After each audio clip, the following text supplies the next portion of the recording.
필요한 사람은 어떤 사람인가 또 알아가는 그런 시간이 되리라 봅니다.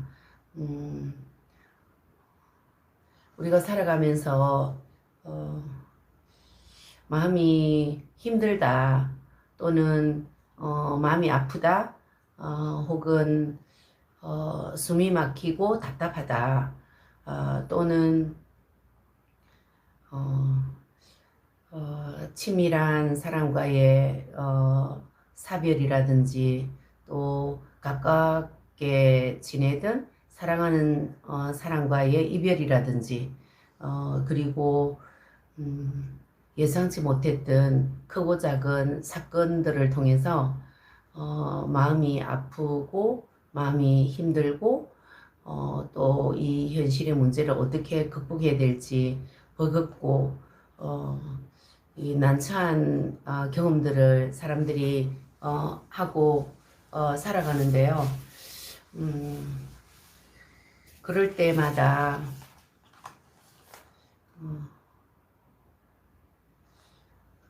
먼저 드는 생각은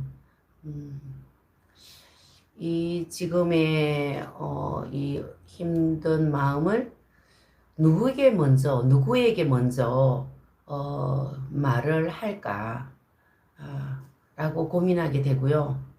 또 머리에 떠오르는 그 중요한 사람들이 과연 내가 경험한 외상 스트레스의 크기를 이해할 수 있을까? 혹은 내가 겪었던 이 감정을 상대는 이해할 수 있을까? 어쩌면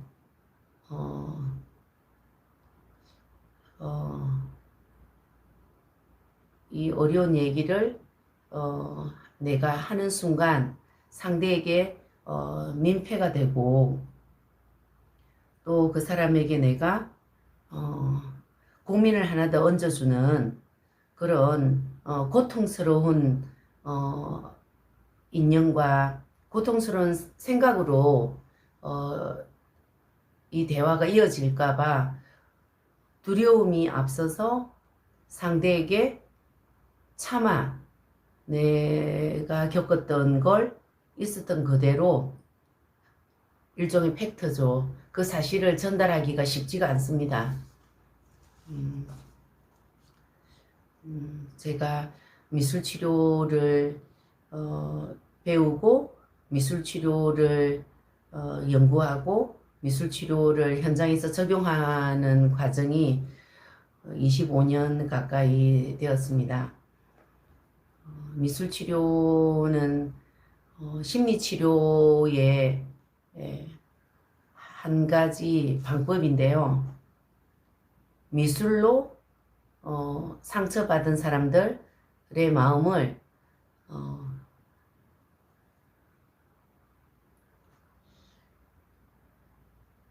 만져주면서 또한 심리 분석이나 심리 상태를 진단하면서 얼마나 힘들었는지 그때 당시로 돌아갈 수는 없지만 얼마나 지금 현재 마음의 문제가 현실의 삶을 힘들게 하고 있는지 혹은 내가 가지고 있는 감정과 내가 가해자에게 대하고 있는 이 감정이 좀 이렇게 많은 갭, 이렇게 아주 높은 차이 나는 갭을 가지고 있게 되면 실제의 자기 본인의 마음을 헤아릴 길이 어렵습니다. 정말 존경하는 건지, 정말 내가 사랑하고 있는 건지, 내가 정말 좋아하는 건지, 자신의 마음을 헤아리기 어려울 때가 있어요. 그런 문제들도 일상의 삶들을 방해하는 요인이 되기 때문에 심리치료가 필요하다라고 할 수 있고요. 또 영유아기나 유아기 또는 유년기 이런 아동기 혹은 청소년기 이 발달 과정에서 내가 원하지 않았지만 자란 환경과 나를 이렇게 둘러싸고 있는 가족 구성원들, 일종의 오리지널 패밀리 그룹이라고 우리가 얘기를 하죠. 이러한 그 인간관계라고 하는 환경적 요인으로부터 어려움을 경험하기도 합니다. 많은 아픈 이들의 마음을 만지다 보면 공통적으로 만나는 게 있는데 그 부분은 대부분 환경과 또 양육자의 태도, 그리고 양육을 받고 성장한 자녀들이 경험한 아동기, 영유아기, 유년기, 청소년기, 성인이 되기 전까지의 감정들, 즉 감정의 양식, 어떤 패턴의 감정들을 경험했는지, 두려움과 공포, 불안, 초조, 긴장, 이걸 많이 경험했는지, 아니면 행복하고 따뜻하고 안전하고 그러한 가운데에 위협적인 사건 사고를 경험하였는지, 또 아니면 알코올리즘의 부모님의 영향을 통해서 온 가족이 쉿, 조용해, 우리 집은 말을 하면 안 돼, 그리고 어젯밤에 우리 집에 무슨 일이 있었는지 밖으로 나가서 티를 내면 안 돼, 표현을 하면 안 돼, 그러니까 말을 하지 마, 조용히 해 라고 하는 묵시적인 침묵들이 가족 구성원 속에서 형성되어지므로 본인이 느끼고 싶고 정신건강을 위해서 느껴야만 하는 기쁨 또는 즐거움 또는 행복감 또는 편안함 혹은 따스함 혹은 안전함 혹은 설레임 혹은 막연한 상상만으로도 웃음이 저절로 나오는 좋은 기억들 또는 좋은 상상들, 이런 것들을 우리가 누릴 수 있는 기본적인 그런 감정의 카테고리들인데, 이 감정 속에 내가 충분히 경험하지 못하게 되면 아동기나 청소년기까지의 과정에서 감정 양식에 리스크가 발생하게 되어 있습니다. 그 감정들이 감정이 억압되어짐으로써 기본적으로 표현해야 되는 것들을 표현하지도 느끼지도 할 수 없다 보니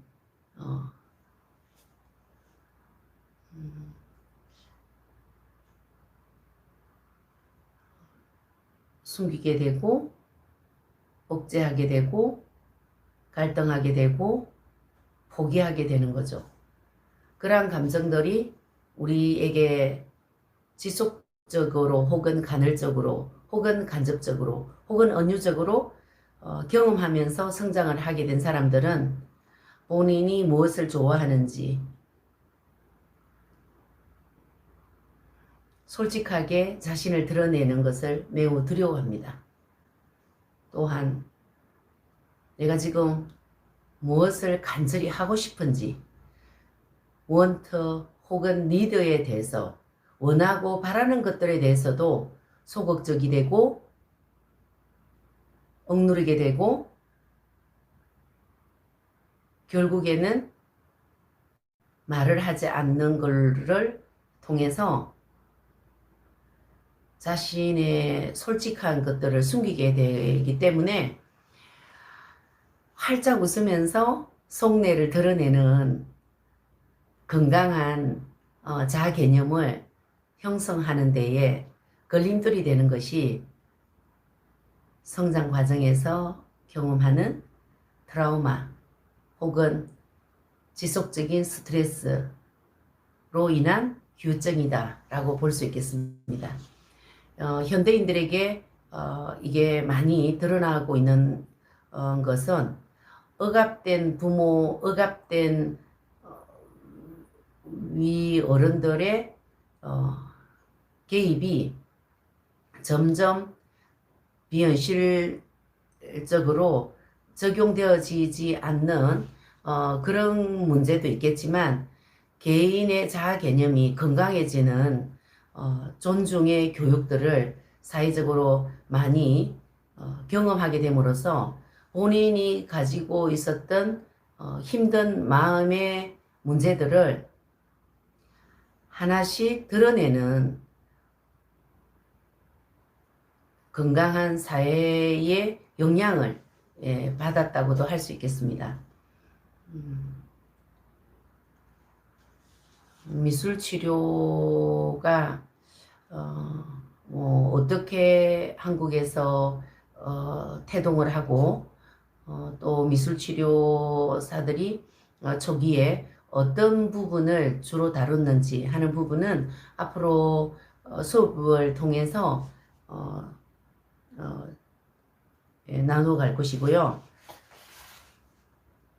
오늘 수업 내용은 미술 세계 및 미술 심리 그리고 비고란의 도서 소개라고 되어 있습니다. 제가 도서를 소개하려고 이렇게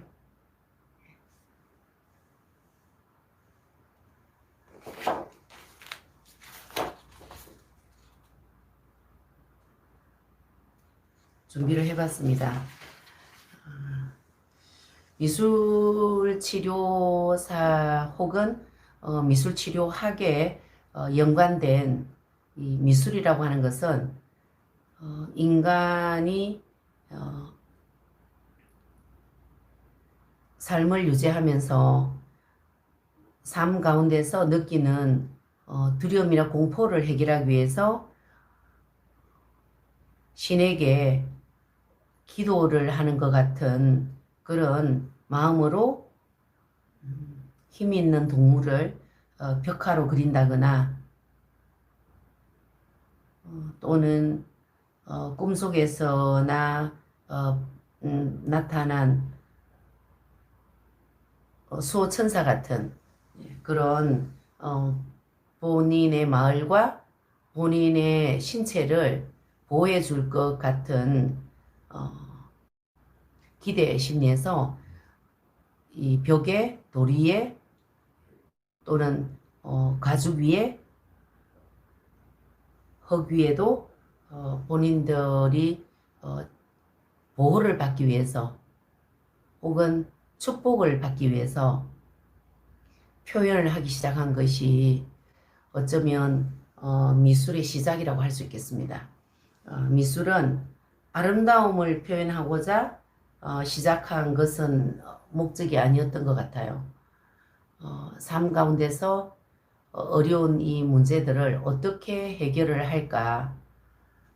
힘이 되고 위안이 되고 두려움을 몰아낼 수 있는 그 어떤 힘을 가진 그런 형상들을 표현함으로써 심리적인 위안을 받고 또는 본인들의 삶들을 후대를 위해서 남겨야 되겠다고 하는 그런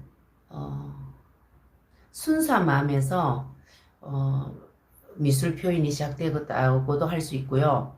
그리고 그릇이라든지 이런 용기, 용품들은 필요한 용구들이니까 그때그때마다 흙을 빚거나 나무로 깎아서 만들거나 혹은 바위를 깎아서 돌을 깎아서 용기를 만들면 그 만들었던 과정들을 페이퍼화 할 수 없고 또 지금처럼 사진이나 동영상으로 남길 수 없으니까 그걸 벽에나 가죽에나 그런 그 과정들을 기록했던 것 같습니다. 그러다 보니까 이 내용들을 어떻게 하면 다음에 또 사용할 수 있을까라고 하는 아마 기억을 기록하는 데서도 미술이 기원된 것 같습니다. 또 다른 측면에서의 미술이라고 하면 신에 대한 악망, 신에 대한 경외심, 신에 대한 무한한 애정, 내 삶 속에 함께 동거동락하는 위로자, 보혜사, 이런 신에 대한 존경심과 경외심을 미술이라는 도구를 이용해서 표현을 해왔습니다. 일명 종교화라고 하는 그림들이죠. 또는 그 시대의 현상들을 기록적으로 그린 기록화라든지 역사화라든지 기념화라든지 또는 일상에서 볼 수 있는 벌레나 꽃이나 이런 다양한 소재들을 또는 뭐 동물이라든지 이런 소재들을 주제로 해서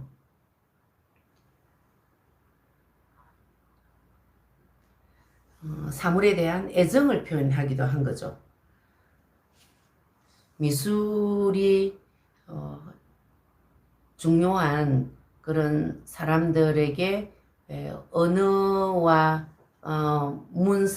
문서화하는 이런 기록이 원만하기 이전에 본인이 느낀 그러한 희노애락의 감정들을 눈에 보이든 또 눈에 보이지 않든 또는 상상하여 기록으로 남기기 시작한 것이 미술의 기원, 미술의 시작이라고 할 수 있겠습니다. 돌을 깎아서 거기에 본인이 원하는 신을 표현한다든지 또는 그릇을 만들어서 그 그릇에 본인이 기록으로 남기고 싶은 명문이라고 하는 글을 남긴다든지 혹은 바위에 기록하고 싶은 경험한 것들을 기록적으로 그림으로 표현한다든지 이렇게 해왔던 미술이 고대를 지나고 근대로 넘어오면서 사람에 대해서 관심을 갖게 되면서 인간에 대한 인체라든지 인간에 대한 신체라든지 인간이 가지고 있는 외형의 아름다운 요소들을 신과 함께 교제하는 그러한 모습들을 그리기 시작했고요.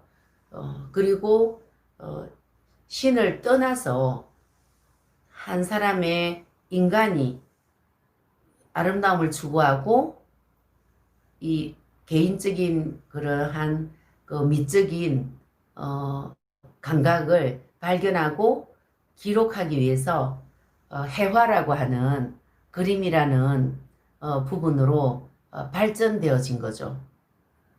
그래서 어디에서 출발한 것인가라고 하는 태동의 기원을 두고 있는 서양화라고 하는 해화라고 하는 영역이 생겼고 또 동양권에서 시작된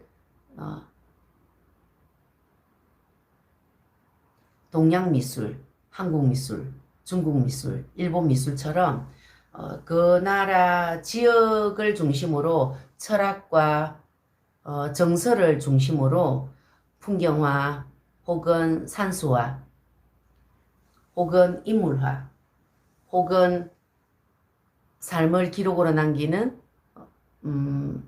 풍경 속에서 민화라든지 또는 풍속도라든지 이러한 이야기가 담겨 있는 그런 사람의 마음을 담아 놓은 것 같은 일종의 낯설고 특별한 회화가 아니라 그림이 아니라 삶과 친숙해지는 그러한 미술을 하게 된 것 같습니다.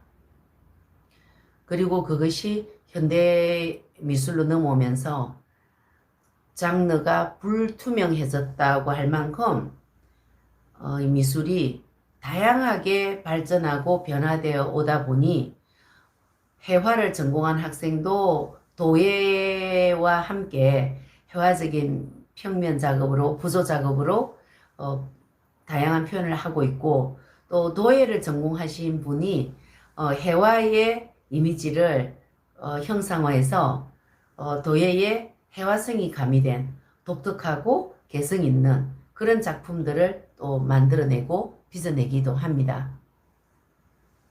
목조각에다 회화성을 가미해서 새로운 창조물인 독특한 형태의 조각 제품들을 또는 조각 작품들을 인체를 떠나서 동물 또는 실용화할 수 있는 우리들에게 가까이 있는 기물까지도 이 창의적인 조형성을 살려서 그 속에 비디오 아트 같은 것을 가미해서 독특하고 창의적인 현대 미술이라고 하는 정말 화장실에 있던 변기가 미술 전시장에 등장을 하면 이렇게 생긴 변기가 여기 물이 나오고 여기가 내려가는 곳이라면 여기서 물이 나온다.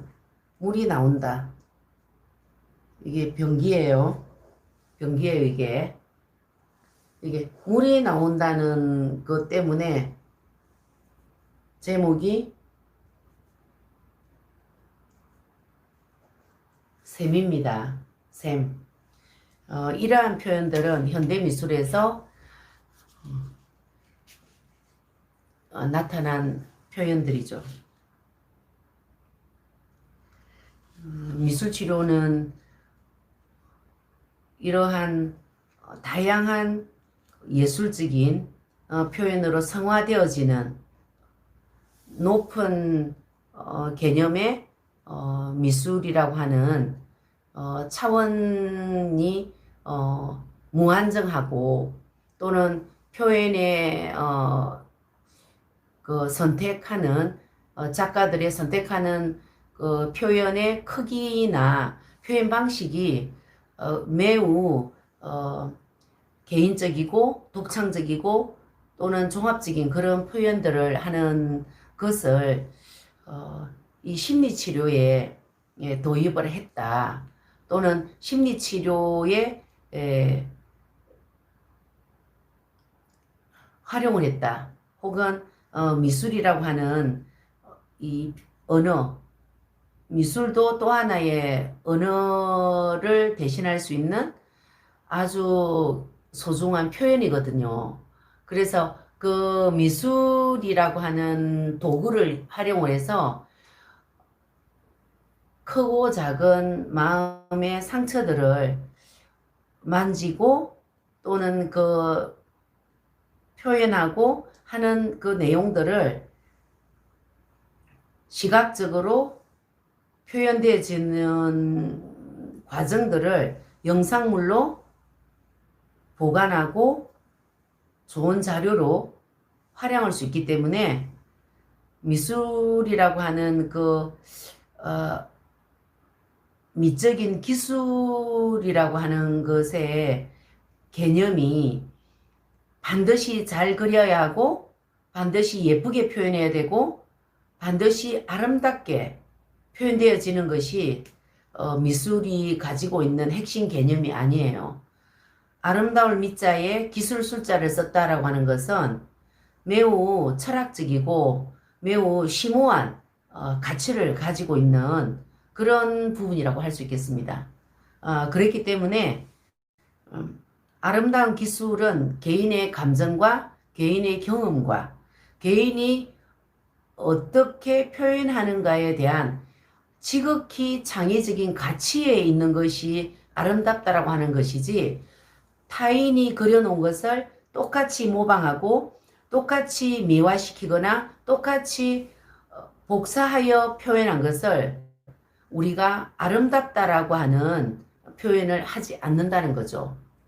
적어도 아름답다라고 하는 표현을 하려면 창의적인 개인의 순수한 감정들이 그 작품 속에 녹아 있을 때, 그 표현 속에 진실한 팩트가 생생하게 고스란히 잘 표현되어졌을 때 우리가 아름답다, 참 좋다, 그리고 잘 표현했다, 그리고 솔직해서 좋다, 그리고 너무나 표현이 순수하고 가식이 없고 거짓이 없어서 너무 좋다. 예, 이러한 것들을 저뿐만 아니라 아마 다른 분들도 미술이다라고 얘기할 수 있을 것 같습니다. 그리고 저처럼 미술 치료를 오랫동안 이렇게 공부를 한 사람들은 미술이라고 하는 것이 그 어원처럼 아름다움을 아름답게 아름다운 것들을 골라서 아름답게 표현하는 것만이 미술이다라고 하지 않을 것 같습니다. 제가 21살, 20대 초부터 영유아들의 미술을 제가 지도하기 시작했는데요. 그 아이들의 표현이 아름다워서 제가 감동을 받았을까요? 그 영유아기 유아동의 그림에 제가 홀딱 빠져 살았던 적이 꽤 길었었는데, 그 길었던 시간들은 아마도 솔직하고 순수하고 가식이 없는 자신이 보고 느낀 감정들을 진솔하게 표현을 해줬기 때문에 저는 그 영유아들의 그림을 모아서 해와 달을 그리는 아이들이라는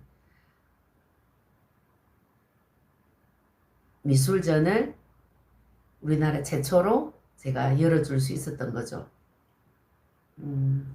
그렇기 때문에 이 미술이라고 하는 그 국역화되어 있는 아름다움에 대한 기술을 포함한 솔직하고 가식이 없고 순수하고 자기 언어를 충분히 자기 언어를 충분히 표현할 수 있다면 미술이 가지고 있는 표현의 방식들, 미술이 가지고 있는 다양한 매체들, 미술이 가지고 있는 다양한 조형 기법들, 미술이 가지고 있는 다양한 색채들, 미술이 가지고 있는 다양한 그 무한한 창의적인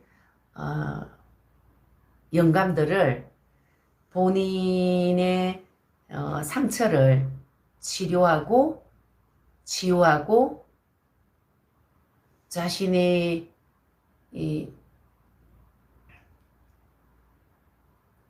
상처 때문에 잃어버렸던 것들을 다시 한번 들여다볼 수 있는 도구로 선택한 미술이라면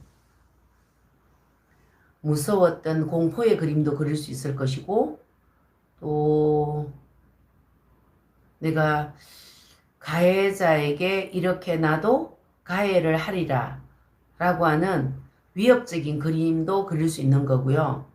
그래서 우리가 안전하게 표출하는 도구가 미술이다 라고 얘기를 하는 겁니다. 특별한 상황이었을 때 상처를 받기는 하지만 그 상처의 후유증을 통해서 평생 정신적인 그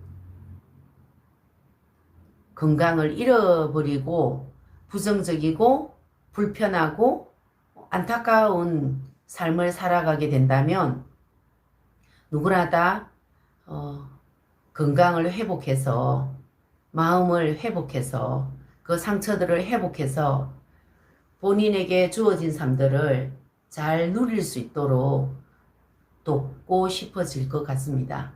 그러려면 본인이 감당할 수 있고 본인에게 적당하다고 생각하는 심리치료 도구들을 배우셔서 그 분야의 전문가의 훈련을 받으셔서 심리치료 기법 중에 접근 도구 중에 하나인 미술을 활용하는 겁니다. 저처럼요.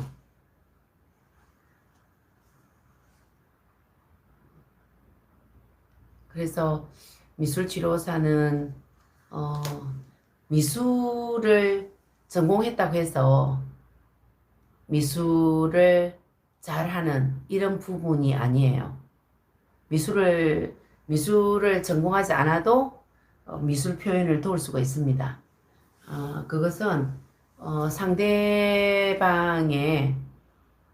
마음의 상태를 들여다볼 수 있는 전문적인 심리 진단 도구를 다루는 능력이라든지 그리고 본인의 경험을 통해서 자신의 아픔을 그림으로 혹은 글로 혹은 언어로 표현하는 일이 결코 쉬운 일이 아니라는 것을 본인이 직접 경험을 한 사람은 상대방의 아픔을 들을 때도 매우 진지해지고 그 한마디 한마디 혹은 그 컬러, 색상의 상태 혹은 색상의 짙고 옅음, 선의 길이, 선의 진함, 옅음, 선의 변화 또는 크기 혹은 모양 혹은 위치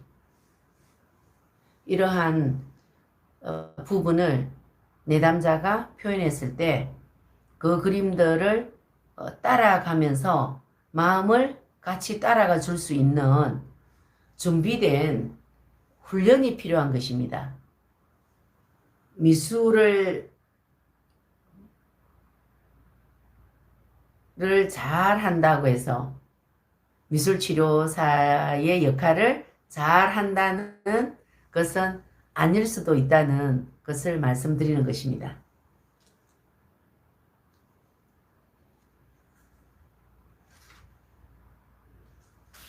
제가 오늘 준비한 도구들을 제가 오늘 강의 보여주면서 오늘 강의를 마무리하려고 하거든요. 제가 강의 이렇게 온라인 수업으로 하는 것이 해보니까 쉽지가 않네요. 많이 어색하지만 여러분들이 이해를 해 주시리라 믿습니다. 점차 나아지지 않겠습니까?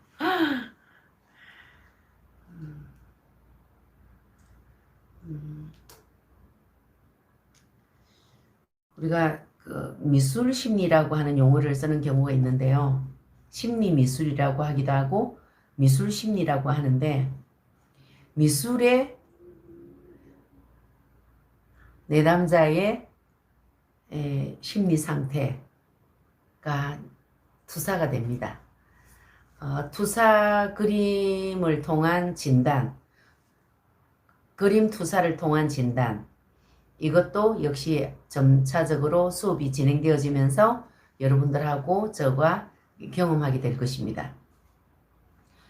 미술 혹은 그림 속에 내담자의 심리 상태가 투사가 되더라고요. 제가 25년 전에 미술치료 학회에서 연수를 받으면서 미술이 어떻게 치료적일까 의심스럽고 매우 궁금했어요. 호기심 반 시작했죠. 놀랍게도 제가 그 당시에도 어려움을 겪고 있을 시기였기 때문에 많이 지쳐 있었고 쇠약해 있는 상태였었어요. 그래서 자고 싶은 마음 혹은 자살하고 싶은 마음이 가득했던 시기였어요. 그런데 제가 자유화를 그리세요 라고 하면 제가 이불하고 베개를 그리고 있더라고요. 그리고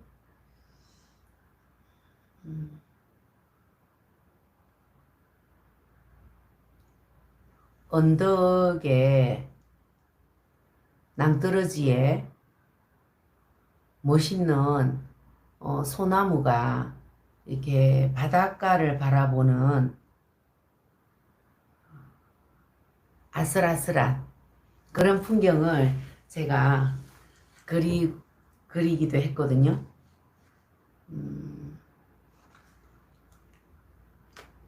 미술 치료라고 하는 그 치료적 경험, 치료적 효과를 알아가는 시간이 저에게는 즐거움이었고 기쁨이었습니다. 그래서 화가가 되겠다고 시작했던 미술대학에 입학의 기억들을 잊은 채 미술치료를 언제 어떻게 잘 할 수 있을까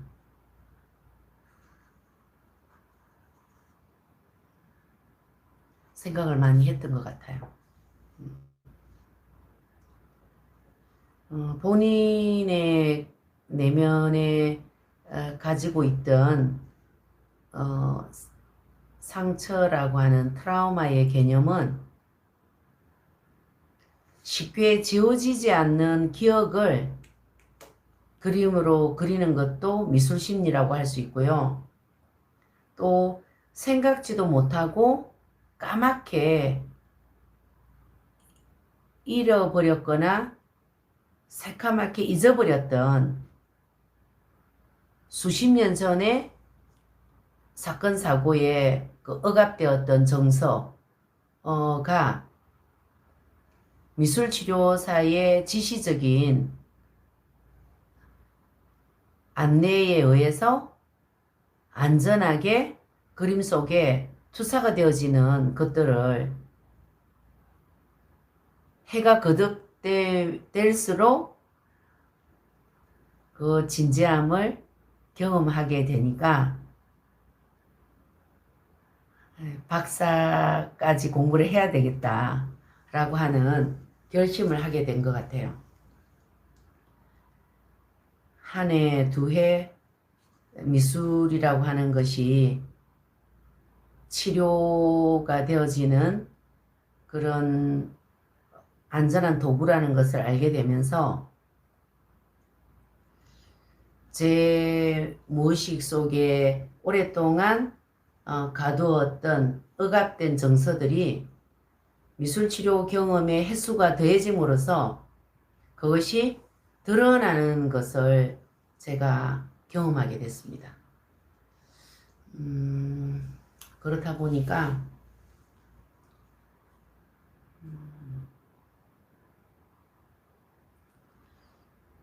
놀라웠죠. 신기했고요. 믿어지지 않을 정도로 특별한 경험들을 쌓아가고 있던 거였죠.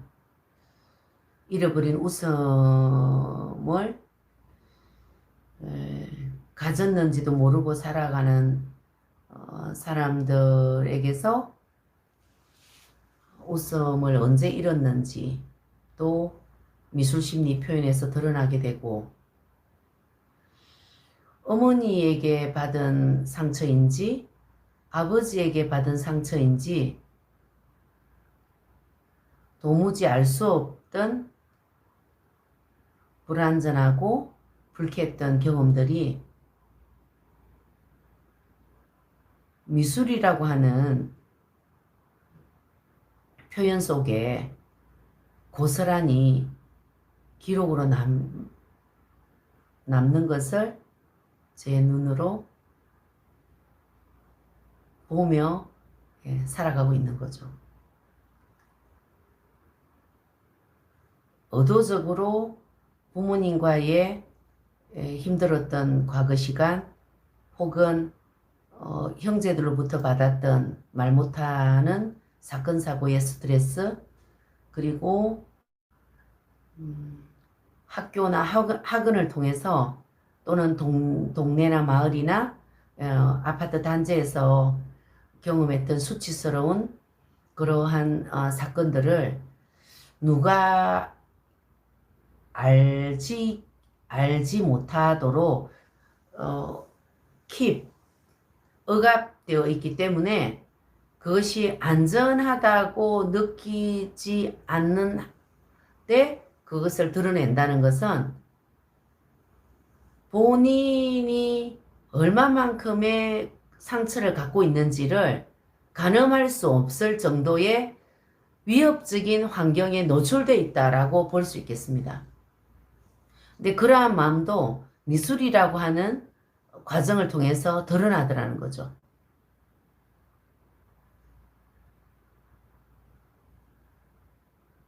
얼마나 신기하고 놀라웠겠어요.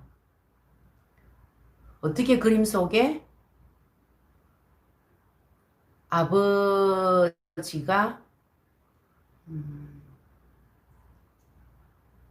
유리 조각처럼 가시 덤불처럼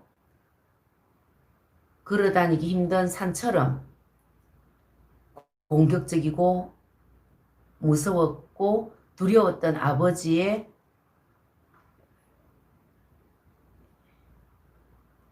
공포,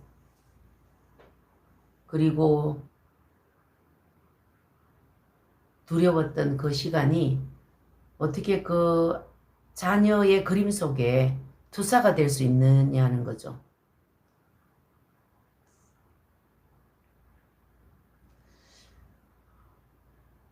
투사가 되더라고요. 이 투사가 되어진다는 걸 초기 한국미술치료연수에서 25년 전부터 그것을 느끼게 됐기 때문에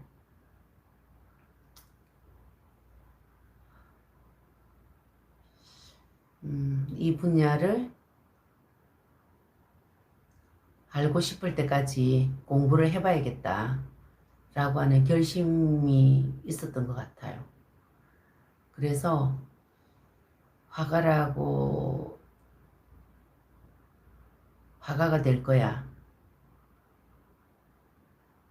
야무졌던 꿈을 미술치료와 바꾸게 됐던 거죠. 제가 미술치료연수에서 알게 됐던 미술심리의 경험 하나를 더 말씀드린다면,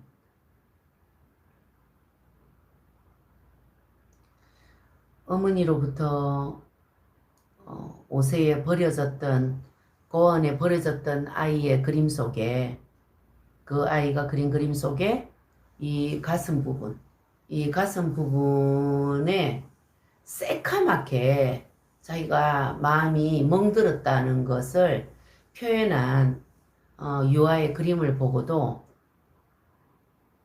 쇼크적이었고, 개인적으로는 놀란 가슴을 누르면서도 한편으로는 희망적이었습니다. 아, 표현이 되는구나. 이 아픔들이 표현이 되는구나. 그리고 저처럼 경계선 혹은 경계성 성격장애 일종의 보드라인이죠. 이것을 오랫동안 감추고 살았던 저 같은 경우에도 미술치료 연수에서 제가 진하게 외곽선을 두르는 그런 제 자신을 보고 놀란 적이 많죠. 아, 선을 걷는구나. 내가 선을 걷고 있구나. 나는 꽤 성격이 밝고 명랑해서 건강하고 아무런 문제가 없는 그런 시기를 보냈다고 생각했어요. 그리고 부모님에게도 양육이 잘 되고 형제들 속에서도 제가 소중한 존재로 존재감이 있었다고 생각했어요. 그리고 이성을 만나거나 배우자를 선택하는 데 있어서 착하고 겸손해서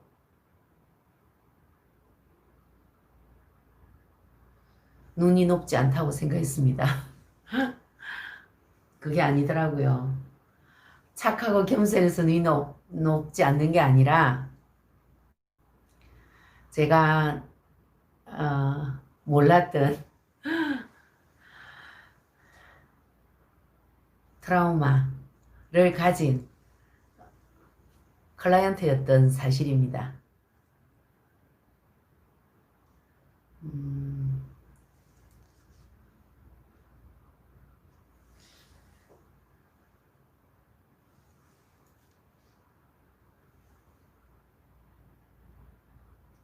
그래서 꽤 오랫동안 미술이라고 하는 심리와 오랫동안 함께 지내왔죠.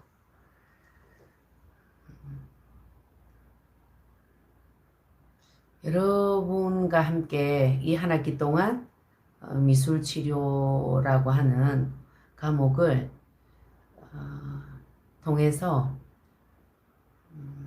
미술이 얼마나 치료적인가, 그리고 미술이 얼마나 가치가 있나, 또 미술 치료가 어떤 내담자에게 더 효율적인가, 그리고 그 상처 혹은 트라우마 혹은 스트레스를 예방하고 또 감소시키는 그런 마약 같고 마술 같은 그런 치료적 효과가 있는지 한 학기 동안 알아갔으면 좋겠습니다. 제가 오늘 첫 수업이고 또 준비한 것을 다 전달한다는 것도 쉽지가 않네요.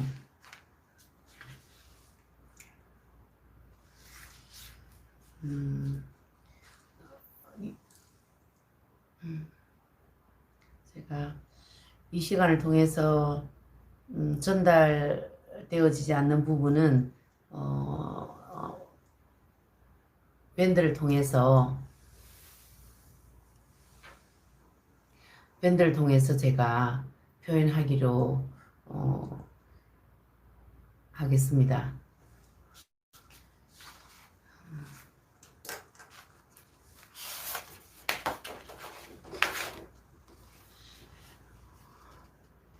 미술치료에서의 도서 혹은 전공 도서 혹은 참고할 만한 책들은 한국에서 구입할 수 있는 책과 영국, 독일, 프랑스, 일본, 미국 다양한 나라의 언어로 미술치료가 알려지기 시작한 것이 평균 30년에서 50년 정도 되기 때문에 저희 대한민국은 이제 30년 가까이 된 나라예요. 예, 그래서 많은 책들이 출간되었다고 할 수 있겠습니다. 제가 이번 학기 수업을 준비하면서 어떤 도서를 제가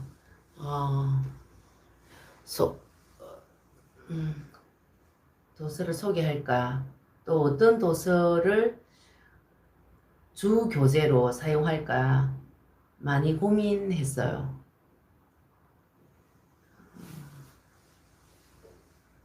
여러분들이 사회복지사고 또는 임상에서 실질적인 클라이언트를 만나는 이기 때문에 좀 더 풍부하게 다양한 도서들을 소개하고 싶은 마음이에요.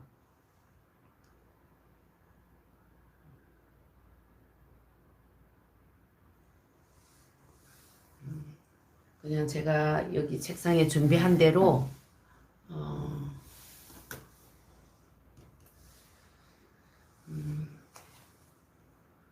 집단 미술 치료도 여러분들에게 유익할 것 같고요. 그리고 정여주 교수님이 만든 미술 치료 이해 도움이 될 것 같고요. 그리고 미술을 이해하는 데에 도움이 될 만한 청소년을 위한 서양미술사 또 도움이 될 것 같고요. 그리고 제가 초기에 도움을 많이 받았던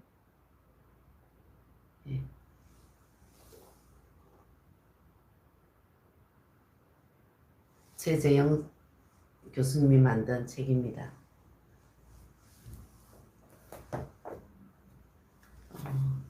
아주 훌륭한 미술치료사죠. 주리에 박사님이 지으신 책이에요. 그리고 저의 은사님이신 최회선 교수님과 함께 공저로 만든 아주 좋은 책이에요. 그리고 저를 개인적으로 미술치료를 경험을 더 진지하고 깊숙이 저의 내면 속으로 들어갈 수 있도록 또 잘 안전하게 빠져나올 수 있도록 도움을 줬던 유익한 책이 만다라를 통한 미술치료였습니다. 그리고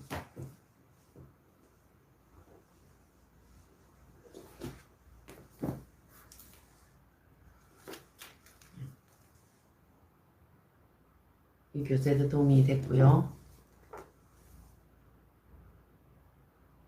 도움이 됐습니다. 그리고 이제 미술치료가 이렇게 노인미술치료, 범죄자를 위한 미술치료, 청소년을 위한 미술치료, 학습장애를 위한 미술치료, 아동미술치료, 성인미술치료 이렇게 각 장르별로 미술치료 책이 나왔습니다. 임종 환자를 위한 미술치료도 있죠. 조금 이따가 보여드릴게요. 그리고 저의 은사님이 모여서 만든 미술치료 기법 1, 2권이 있습니다. 그리고 제가 개인적으로 책을 선물로 받은 주리의 교수님이 쓰신 유명한 책 이구동성 미술치료 2편 그리고 제가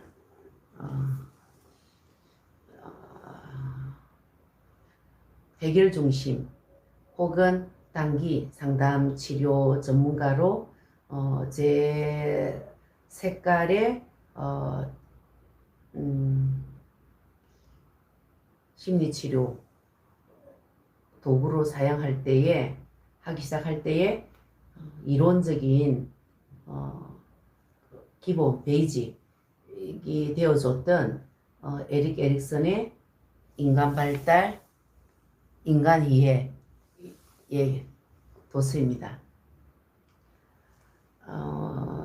영유아기에서 노년인까지의 일반적인 그 성장에 대한 특징과 특성과 덕목들을 일목요연하게 아주 잘 표현해 놓은 도서이기 때문에 제가 오랫동안 아끼고 있는 심리 이해에 도움을 받고 있는 도서입니다.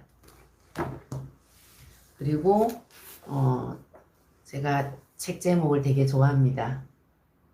People Making. 버지니아 사티어의 책인데요. 가족 의사소통의 새로운 기법 해서 사람 만들기. 이 제목을 굉장히 좋아합니다. 왜냐하면 이 상처를 받은 사람일수록 자기가 서 있는 자리에서 역할이 왜곡되어지거나 변형되어지거나 또는 과소 혹은 과대 평가되어지거나 본인도 모르게 무늬만 여자, 무늬만 남자로 살아가는 사람들이 꽤 많더라고요. 진정한 치료라고 하는 것은 본인이 서 있고 싶은 자리에 서서 잘 가는 것도 건강한 사람들이 누리는 그런 당연한 복이기도 하겠지만 운명적으로 혹은 의도적으로 혹은 비의도적으로 만난 인연들 가운데서 안전한 사람이 되어주는 것이 건강한 사람이지 않을까라고 저는 생각합니다. 위험한 사람을 만났을 때 위험하구나, 위험하겠다, 위험할 것 같아 라고 과대 해석하는 것은 위험할 수 있겠지만 실제로 그 사람이 위험한 행동을 하고 있는데도 불구하고 위험하지 않다라고 느끼는 것은 참거나 그 두려움과 무서움을 없었던 것처럼 과소 해석한다는 것은 제가 알고 있는 정신이 건강한 사람이라고 할 수 없습니다. 위협을 느끼면 무서웠다, 두려웠다, 불안했다, 긴장했다, 겁이 났다, 또는 소름이 끼쳤다. 이러한 건강한 자기 표현이 되어져야지 건강한 사람의 자질을 갖춘 거라고 저는 생각합니다. 그래서 저는 사람이라고 하는 이 만들기라는 게 건강한 사람을 세워가는 것이 사람 만들기가 아닌가라고 생각하는 사람이에요. 그래서 저는 이어서 칼 로저스의 진정한 사람 되기를 상당히 좋아하는 사람이에요.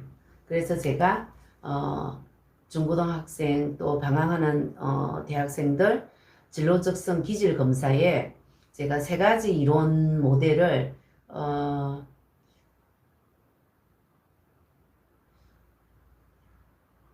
중심으로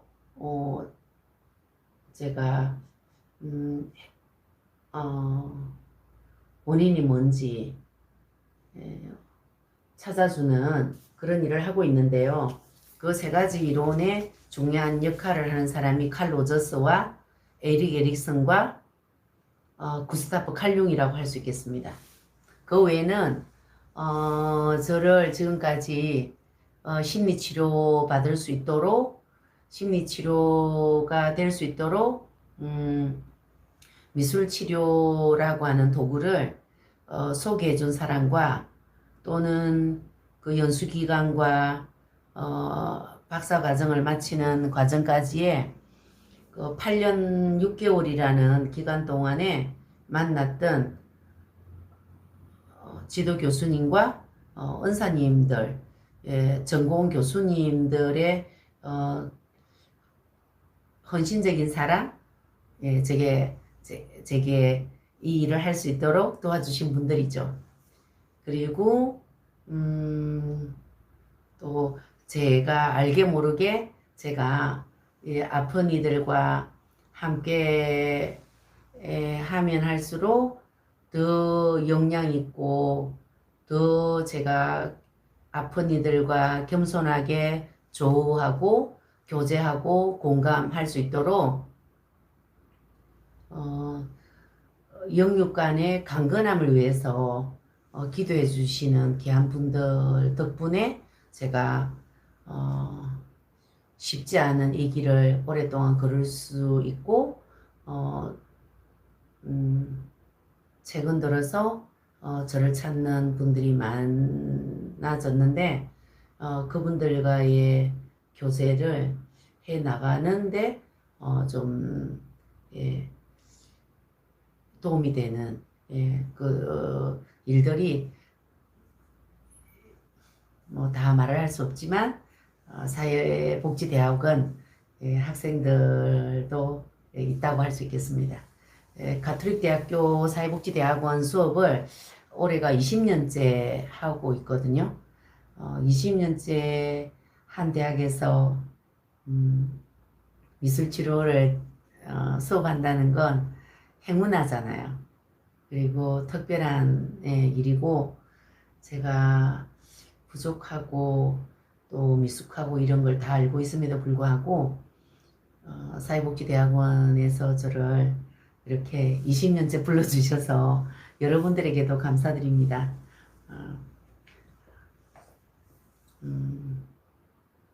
가톨릭대 사회복지대학원 원우회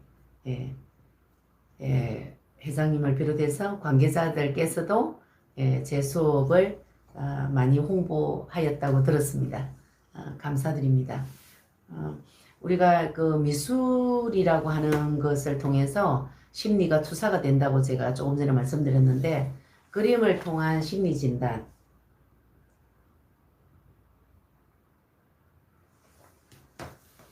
그림을 통한 심리진단, 평가. 새로운 정편이 저의 지도 교수님과 은사님들 통해서 만들어졌습니다. 너무나 감사하죠. 그리고 제가 이 책들이 나오기 전에 일찍이 제가 투사되어지는 것에 관심을 두고 열심히 참고로 봤던 교재가 이 책입니다. 그리고 예술로서의 미술치료, 그리고 범죄자를 위한 미술치료. 저도 서울구치소 미술치료 상담을 6개월 가까이 한 적이 있기 때문에 범죄자가 어떤 사람들인지는 조금의 상식이 있죠. 그리고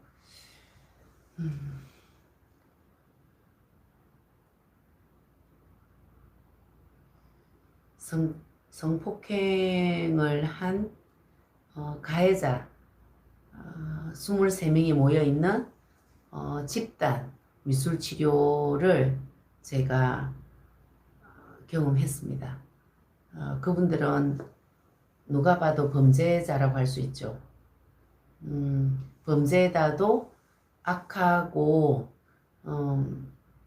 매우 이 정도가 높은 위험도를 가지고 있는 범죄자가 있는가 하면 마약 사범처럼 가까이 있는 사람들을 한 사람씩, 친밀한 사람, 친한 사람을 한 사람씩 한 사람씩 자기 세계로 이렇게 유혹을 해서 똑같이 마약 사범이 되자고 이 가까운 사람들을 자기 일상의 역할과 일상의 삶들을 서서히 무너지게 돕는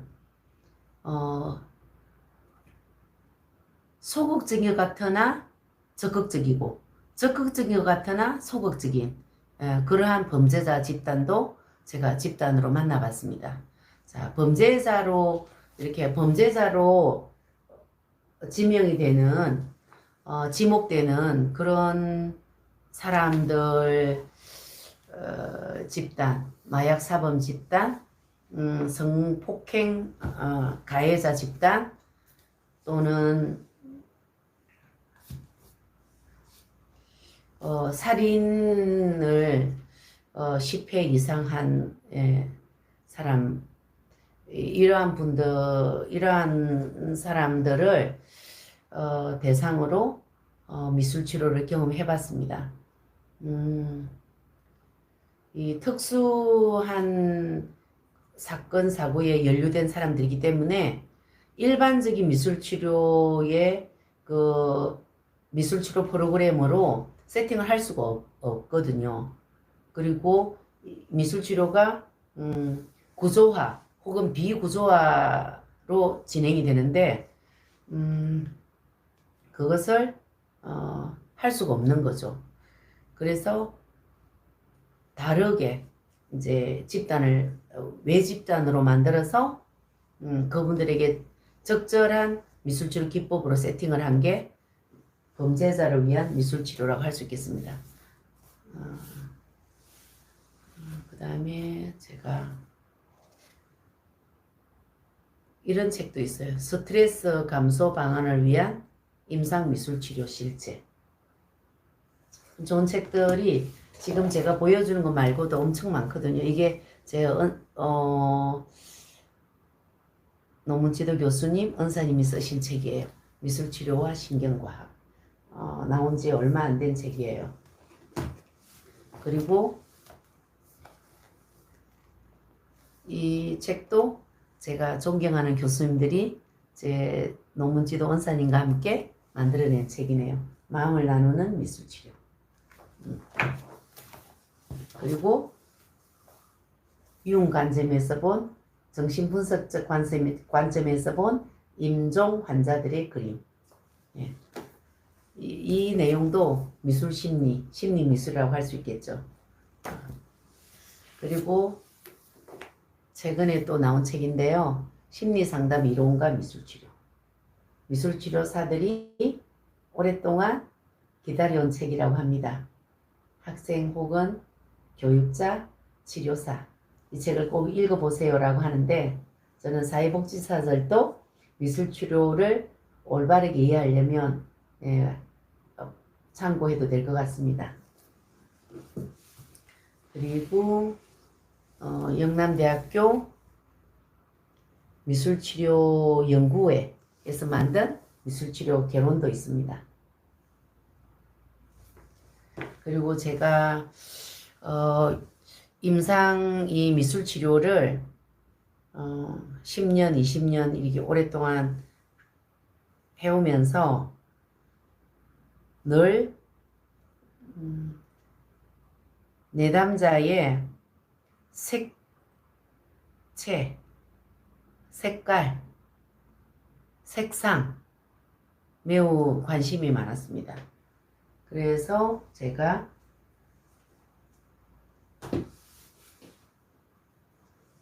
궁금해하던 차에 발견한 책이 정여주 박사님의 색의 신비.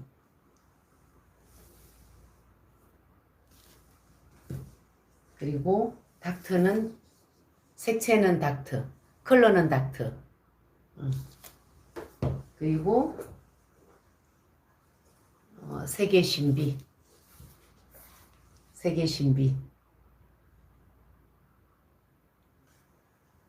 빨강색을 칠하고 있을 때면 어린 시절부터 가지고 있던 표출할 수 없었던 감정이 서서히 흘러나오는 것을 느낍니다. 그래요. 나는 표출되지 않은 감정을 몸속에 쌓아놓은 채 살아온 것 같아요.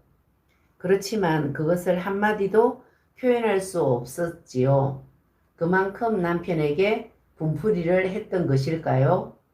이렇게 케이시라는 여성이 이 붉은색을 페인팅 하면서 눈물을 걸성이면서 언어로 남긴 내용을 제가 조금 전에 책에서 읽어드렸습니다.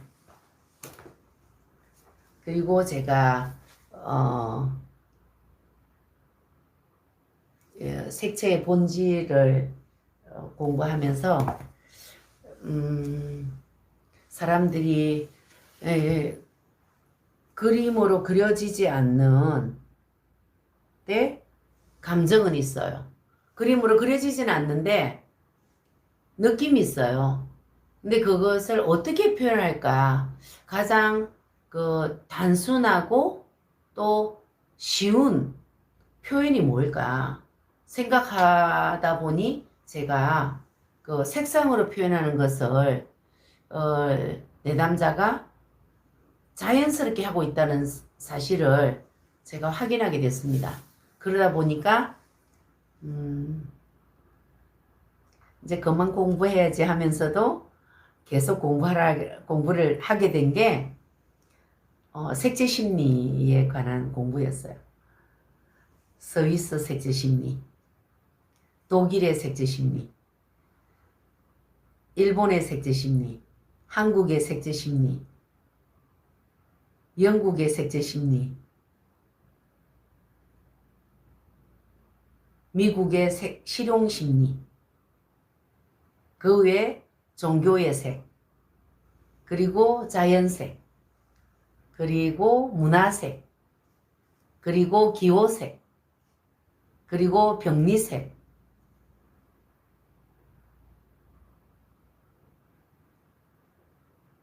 이러한 색들에 관한 실용적인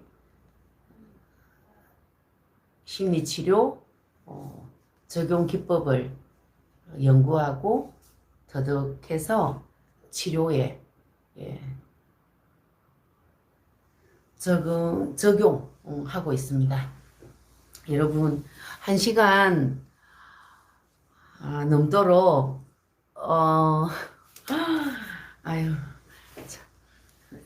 수업을 들으셨는데 어떠셨어요?